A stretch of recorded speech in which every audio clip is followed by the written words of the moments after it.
صلی علی رسول الکریم اما بعد بسم اللہ الرحمن الرحیم۔ آج کا جو موضوع ہے امراض جلد اور ان کا علاج، تو اس حوالے سے حجامہ کے اندر بھی کافی ساری چیزیں موجود ہیں اور کافی عرصے سے کیونکہ میرا جو ٹاپک رہا ہے ریسرچ کا وہ حجامہ رہا ہے، تو حجامہ کے ذریعے سے ہم نے تقریباً تمام ہی بیماریوں کے علاج کی کوشش کی ہے۔ شفا من جانب اللہ ہوتی ہے، الحمدللہ فائدہ اکثر بیماریوں میں ہوتا ہے، اور طب کے ساتھ ساتھ اگر حجامہ بھی استعمال کیا جائے تو یعنی ہمارے علاج کی جو افادیت ہے وہ بہت زیادہ بڑھ جاتی ہے اور اس میں تیزی آ جاتی ہے، یعنی علاج جو ہے وہ جلدی ہو جاتا ہے، کیونکہ حجامہ کے ذریعے سے خون کی صفائی ہوتی ہے۔ اور اکثر جو امراض جلد ہیں وہ خون کے اندر سمیات کے شامل ہونے سے، یا یہ جو زہر ہیں یا کیمیکلز ہیں یا ٹاکسنز ہیں جو کہ مختلف ذرائع سے ہماری غذاؤں میں بھی شامل ہو رہے ہیں، فضا کے اندر بھی ہیں، پانی کے اندر بھی شامل ہیں، حتیٰ کہ جو سبزیاں اور پھل ہیں ان کی بھی جو اس وقت میں یعنی جس طریقے سے ان کی زراعت کا کام ہوتا ہے، جس کے اندر کیمیکلز کا استعمال فرٹیلائزر کے طور پر بھی ہے، پیسٹیسائڈز کے طور پر بھی ہے، اور جو ہے وہ پریزرویٹو کے طور پہ، تو یہ بہت ساری چیزوں میں کھانوں میں، مسالہ جات میں، ہر چیز میں کیمیکل جو ہے وہ ہمارے اس وقت میں استعمال ہو رہے ہیں۔ تو یہ کیمیکل کا جو بہت زیادہ بڑھتا ہوا انٹیک ہے ہمارے جسم کے اندر، یہ پھر خرابیاں پیدا کرتا ہے، کچھ زہر پیدا کرتا ہے، اور اگر وہ جسم سے باہر نہیں نکلتے تو پھر وہ اکثر جو ہے وہ جلدی امراض کی شکل میں بھی ظاہر ہوتے ہیں۔ اور ماڈرن سائنس کے مطابق جو ہے وہ کچھ امراض جو ہیں وہ جراثیم کے ذریعے سے بھی پیدا ہوتے ہیں، جیسا کہ ایکنی وغیرہ کے مسائل ہیں، جو جلدی مسائل کے اندر بہت زیادہ ایک کامن مسئلہ ہے کہ ایکنی جو ہے نا وہ ایک بڑی وجہ ہوتی ہے اس کی۔ ایکنی کی یعنی بنیادی جو وجہ میڈیکل سائنس بیان کرتی ہے وہ تو ہے کہ جلد کے اندر جو ہے وہ پورس کے اندر جراثیم داخل ہو جاتے ہیں، اور پھر وہ جراثیم جو ہے وہ وہاں پر انفیکشن پیدا کرتے ہیں، پس پیدا کرتے ہیں، اور اس کی وجہ سے دانے جو ہے نا وہ اسکن کے اوپر بن جاتے ہیں۔ اچھا، یہ بہت ہی میں اس میں کوئی تفصیلات میں نہیں جاؤں گا، یہ بالکل بنیادی سی صرف ایک کیونکہ ہم جلد کی بات کر رہے ہیں تو تھوڑی سی جلد کی جو ہے وہ انیٹمی آپ کے سامنے ہے کہ جلد کی 3 تہیں ہیں بنیادی طور پہ۔ سب سے اوپر والی تہ جو ہے یہ ایپیڈرمس کہلاتی ہے، اور درمیان والی جو لیئر ہے یہ ڈرمس کہلاتی ہے، اور سب سے نیچے والی جو ہے یہ ہائپوڈرمس کہلاتی ہے۔ تو اکثر جو امراض ہوتے ہیں یہ سب سے اوپر والی تہ کے اندر ہوتے ہیں، جو کہ ہمیں اکثر اپنی آنکھوں سے نظر جو آتی ہے، ہمیں اکثر امراض جو ہیں وہ اس لیئر کے اندر ہوتے ہیں۔ اور یہ جو ایپیڈرمس ہے جو ہمیں اپنی آنکھوں سے نظر آتی ہے، یہ بھی 5 مزید تہوں کے اندر تقسیم ہے، اور اس کے اندر جو بنیادی لیئر ہے وہ ہے اسٹریٹم بیسل، اور اس کے بعد پھر یہ یعنی یہ جو 5 لیئرز ہیں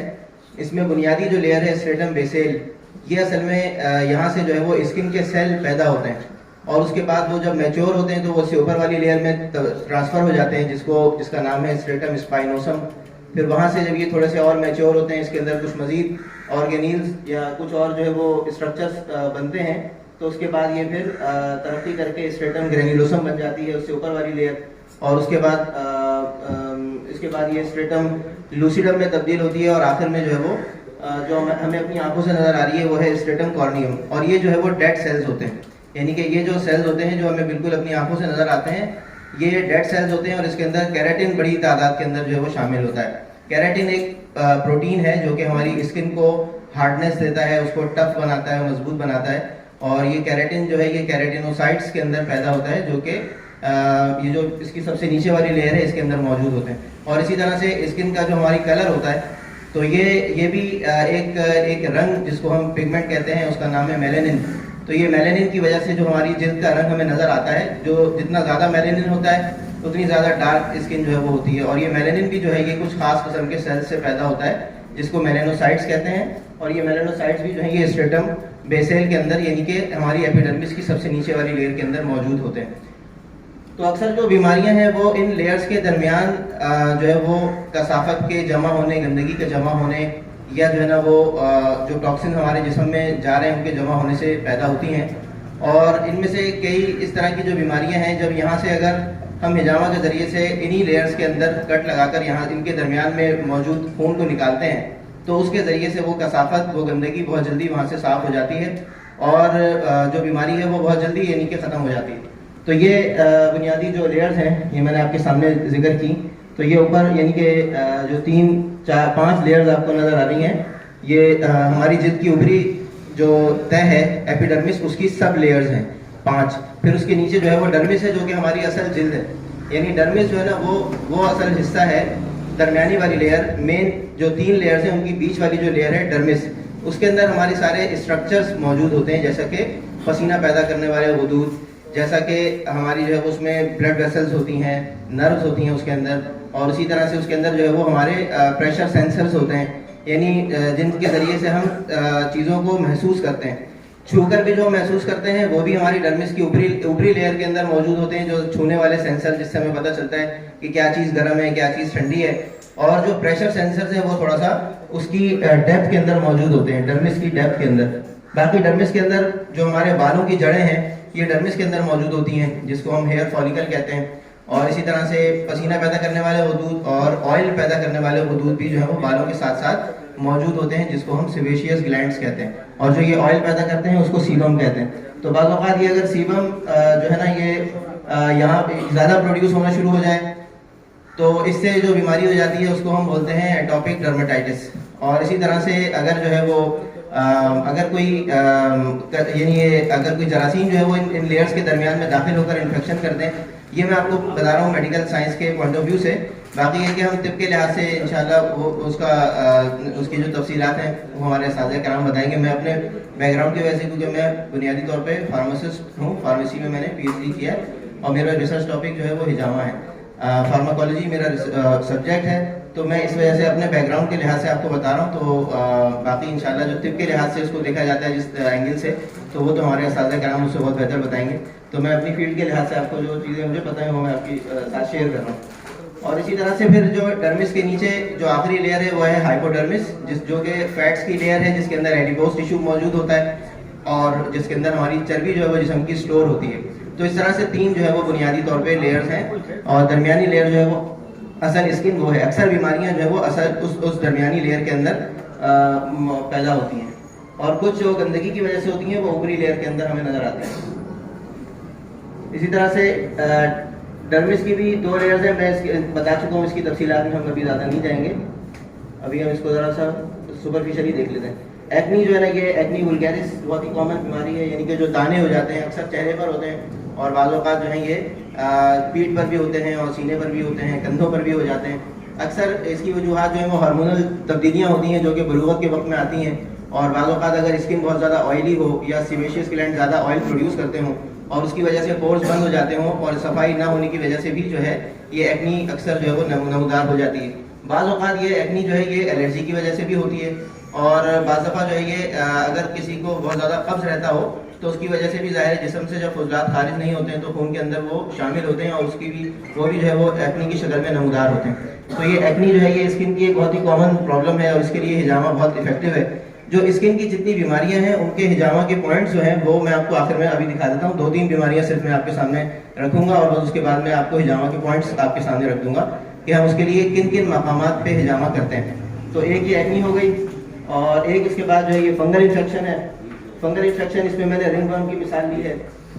جو کہ اکثر پیروں میں, یا ایتھلیٹ فٹ جس کو ہم کہتے ہیں, ایتھلیٹ فٹ کی بلکہ میں نے ایگزامپل لی ہے یہاں پہ. تو ایتھلیٹ فٹ کیا ہوتا ہے کہ جو انگلیوں کے بیچ میں نمی رہنے کی وجہ سے اور مستقل جو ہے وہ ڈھکا رہنے کی وجہ سے اسکن جو خراب ہونے لگتی ہے اور فنگل انفیکشن ہو جاتا ہے. تو اس کی بڑی وجہ کیا ہوتی ہے, نمی کا رہنا, اور جو ہے وہ وہاں پر موقع مل جاتا ہے پھپھوند کو بڑھنے کا. پھپھوند کو 2 چیزیں چاہیے ہوتی ہیں بڑھنے کے لیے, ایک اندھیرا چاہیے ہوتا ہے اور ایک نمی چاہیے ہوتی ہے. تو وہ پیروں میں, کیونکہ جب موزوں کا استعمال زیادہ ہوتا ہے, پسینہ آتا ہے پیروں میں, تو اس وقت میں سردیوں کے موسم میں زیادہ تر یہ بیماری تھوڑا سا بڑھ جاتی ہے. اور جب ہم گرمیوں میں پیر کھلے رکھتے ہیں, پیر خشک رہتے ہیں, تو اس وقت میں یہ بیماری دب جاتی ہے. بہرحال یہ ختم بہت مشکل سے ہوتی ہے. اس کے لیے بھی بہرحال ہجامہ کسی حد تک کارگر ہے, اور یعنی اس سے کافی حد تک اس کی شدت میں مرض کی کمی آ جاتی ہے. پوائنٹس میں اس کے بھی جو پوائنٹس ہیں یہ میں آخر میں آپ کو بتاؤں گا. اسکن کی بیماریوں کے ایک ہی پوائنٹس ہیں, مخصوص پوائنٹس ہیں, چاہے وہ بیماری فنگل انفیکشن ہو یا ایکنی ہو یا سورائسس ہو, وہ میں ابھی آگے آپ کو شیئر کروں گا انشاءاللہ. اسی طرح سورائسس ہے. سورائسس جو ہے نا, اس کی وجہ کے بارے میں آج تک کوئی صحیح سے تعین نہیں کر سکا. میڈیکل سائنس اس کے بارے میں کہتی ہے کہ یہ لا علاج ہے. ان کی یعنی کتابوں میں لکھا ہوا ہے کہ یہ جو ہے مرض لا علاج ہے, اس کا کوئی کیور نہیں ہے, مینجمنٹ ہے. تو اس کے اندر کیا وہ ہوتا ہے کہ وہ کہتے ہیں کہ اس کو بس اس کو گیلا رکھیں, اس کو خشک نہ ہونے دیں, اور اس کو جو ہے اگر وہ کوئی دوا ان کے پاس ہے بھی تو ایک دوا ہوتی ہے, اس کا نام ہے میتھوٹریکزیٹ. اور میتھوٹریکزیٹ جو ہے یہ کیمو تھراپی کی دوا ہے. اور اس سے وقتی طور پر 4-5 مہینے کے لیے سورائسس جو ہے وہ بالکل صاف ہو جاتا ہے، لیکن اس کے سائیڈ ایفیکٹس ظاہر سی بات ہے کہ بہت خطرناک ہیں، جگر پہ گردوں پہ اس کا کافی جو ہے وہ یعنی خطرناک اس کے وہ سائیڈ ایفیکٹس ہیں. تو بہت لمبے عرصے اگر استعمال کی جائے گی تو اس سے دوسرے مسائل پیدا ہو جائیں گے، لیکن یہ بھی صرف مینجمنٹ ہے، کیور ان کے پاس کوئی نہیں، اور وہ یہ بات تسلیم بھی کرتے ہیں. اچھا، اس میں بھی ہم نے حجامہ کے ذریعے سے علاج کرنے کی کوشش کی ہے، تو الحمدللہ اس میں ہم نے رزلٹس اچھے دیکھے ہیں. اور اس بیماری کے لحاظ سے میں اس کے حوالے سے کچھ تجربات جو ہم نے حاصل کیے، اور کیونکہ ہمارے پاس کے مریض بہت عرصے سے آتے رہے، تو اس میں دیکھا ہم نے کہ اگر ساتھ میں کچھ نہ کچھ آیات قرآنی کے ذریعے بھی علاج کیا جائے تو اس میں بہت جلدی رزلٹ آ جاتا ہے.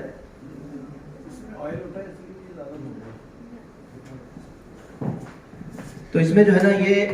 یعنی ہم نے دیکھا کہ یہ ہم نے بات پہلے تو مریضوں سے ہی ہمیں پتہ چلی. کچھ مریضوں نے بتایا کہ کوئی صاحب ہیں وہ جو ہے نا کریم پہ دم کر کے دیتے ہیں، اور وہ جب ہم لگاتے ہیں تو اس سے یہ صاف ہو جاتا ہے. تو یہ شروعات میں تو یہ صحیح بات ہے کہ اس پہ یقین نہیں آیا، لیکن بعد میں جو ہے نا جب 2-3 دفعہ ایسا ہوا، پھر ان صاحب کے پاس ہم نے اور بھی کچھ مریضوں کو اپنے بھیجا کہ بھائی جاؤ ان سے دم کرا کے دوا لگاؤ، تو فائدہ ہوا ان کو. پھر بعد میں تحقیق کی تھوڑی، تو اس پہ پھر یہ پتہ چلا کہ اس کے بارے میں سورائسس کا جو ہے وہ کچھ علاج جو ہے وہ کچھ آیات قرآنی کے ذریعے بھی اگر کیا جائے، اور وہ بہت سادہ سا علاج تھا. وہ یہ تھا کہ 7 مرتبہ سورہ فاتحہ، آیت الکرسی اور 4 کل، یہ جو ہے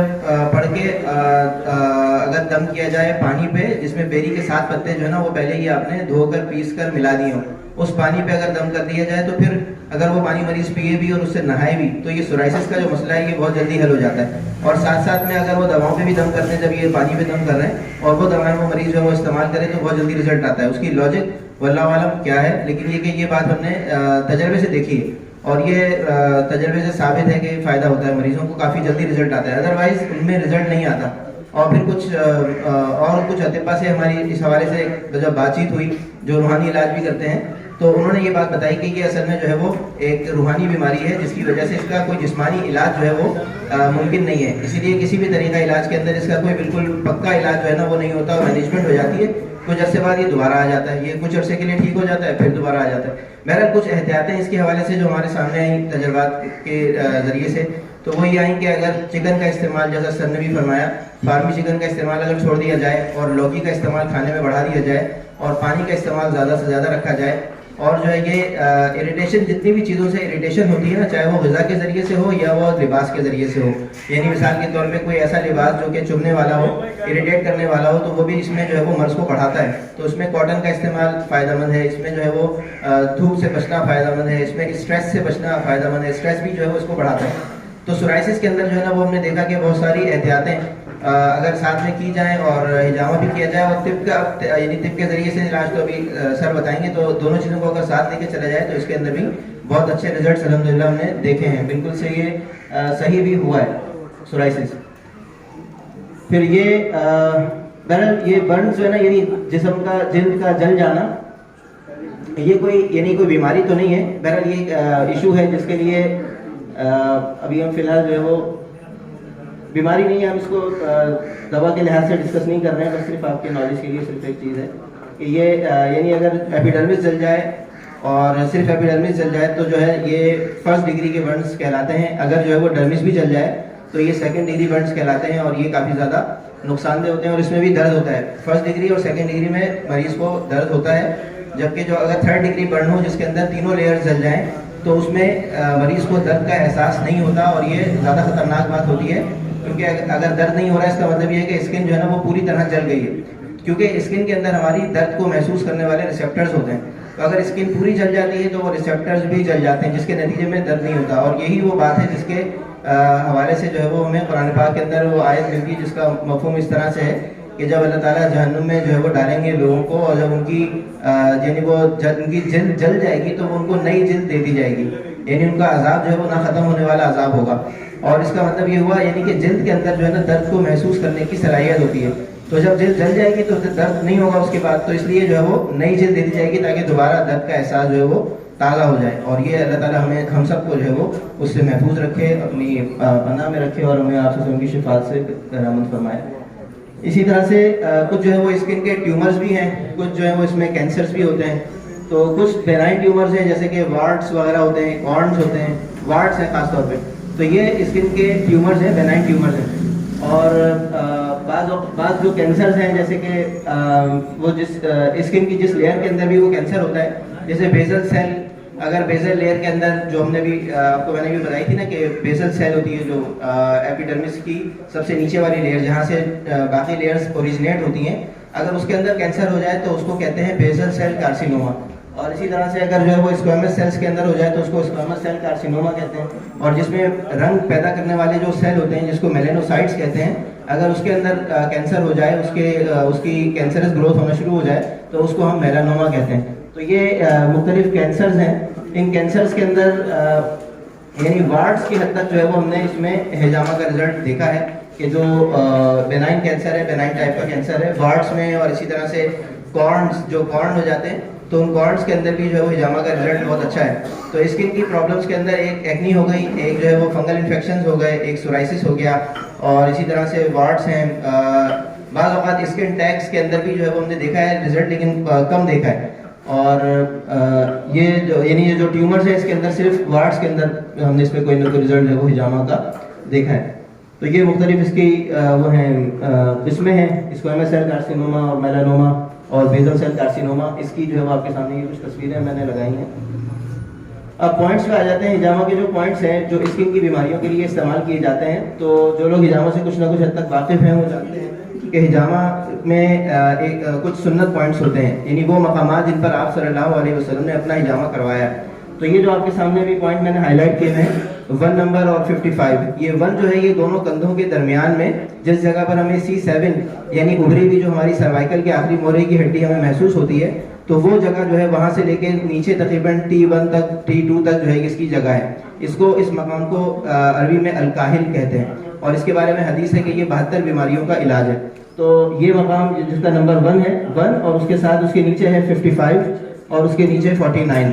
یہ اسٹینڈرڈ پوائنٹس ہیں جو کہ پوری دنیا میں مشہور ہیں ہیجامہ کے پوائنٹس. تو یہ 3 یہ ہو گئے لائن سے بالکل. اور اس کے بعد دونوں سائڈز میں جو اسکیپولا کی ہڈی ہوتی ہے جس کو عظم الکتف کہتے ہیں، تو عظم الکتف جو ہے وہ اس کے اندر والے کنارے کی طرف ایک پوائنٹ رائٹ پہ اور ایک پوائنٹ جو ہے وہ لیفٹ سائڈ پہ، یعنی رائٹ لیفٹ دونوں سائڈ پہ. یہ 48 رائٹ اور 48 لیفٹ، 2 یہ پوائنٹس ہیں. اور 2 جو ہیں یہ گردن پہ دونوں سائڈز پہ. یہ جو اسٹرینوکلیڈومیسٹوئڈ مسل ہوتا ہے جو ایسے آ رہا ہے مسل گردن کی سائڈ سے ہماری، اس مسل کے اوپر 2 پوائنٹ جو ہے وہ یہ 43 رائٹ پہ اور 44 جو ہے وہ لیفٹ پہ. اور اسی طرح سے ایک پوائنٹ جو ہے وہ چیسٹ پر ہے، اور یہ ہے بالکل جو سینے کی ہڈی ہوتی ہے اسٹرنم، اس کے بیچ میں بالکل. تو یہ اس کا نمبر ہے 120. تو یہ جو پوائنٹس ہیں یہ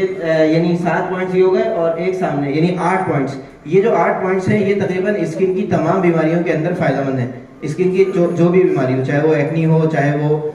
سورائسس ہو یا فنگل انفیکشن ہو، کوئی سا بھی مسئلہ ہو، تو اس کے اندر یہ پوائنٹ اور وہ جہاں پر بھی ہو، چاہے ایگزیما ہو، ایگزیما میں بھی جو ہے وہ چاہے اکثر ایگزیما ہم نے دیکھا ہے کہ وہ پیر پہ ہوتا ہے،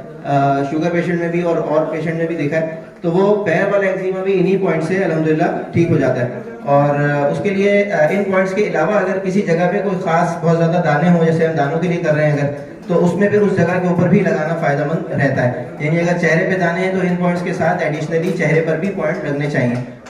جو چہرے پہ گال پہ لگتے ہیں دونوں سائڈس پہ. اور اسی طرح سے بیک پہ بھی اگر بہت زیادہ ہیں تو بیک پہ بھی لگائے جانے چاہیے. مگر یہ جو ہے وہ مرکزی پوائنٹس ہیں، یعنی اگر یہ پوائنٹ کور ہو گئے تو اس سے پورے جسم کی جو بیماری ہے وہ کور ہو جائے گی انشاءاللہ. لیکن اگر کسی خاص جگہ پہ بہت زیادہ ہے یا 2-3 دفعہ ہجامہ کر کے اس میں رزلٹ نظر نہیں آتا تو پھر اس کے بعد ان پوائنٹس کو بھی شامل کر لیا جائے جس جگہ پر بہت زیادہ کوئی مسئلہ نظر آ رہا ہے. تو اس طرح سے جو ہے وہ اگر اس ترتیب سے اگر ہجامہ ہم نے دیکھا ہے کہ 3 سے لے کے 7 مرتبہ تک کیا جائے ان پوائنٹس کے اوپر، تو بہت سارے جو ایشوز ہیں وہ الحمدللہ اسکن کے وہ حل ہو جاتے ہیں. اور وقفہ جو ہے وہ تقریباً 1 ہفتے سے لے کے 2 ہفتے تک کا رکھنا چاہیے، ایک ہجامہ کے سیشن سے لے کے دوسرے ہجامہ کے بیچ میں. تو اس ترتیب سے اگر ہم ہجامہ کریں تو امید ہے کہ انشاءاللہ اسکن کی پرابلمس کے اندر بہت اچھے ریزلٹس ہمیں مل سکتے ہیں. بس یہ کچھ چیزیں تھیں جو آپ لوگوں کے ساتھ شیئر کرنی تھی. جزاک اللہ خیر. سبحان اللہ.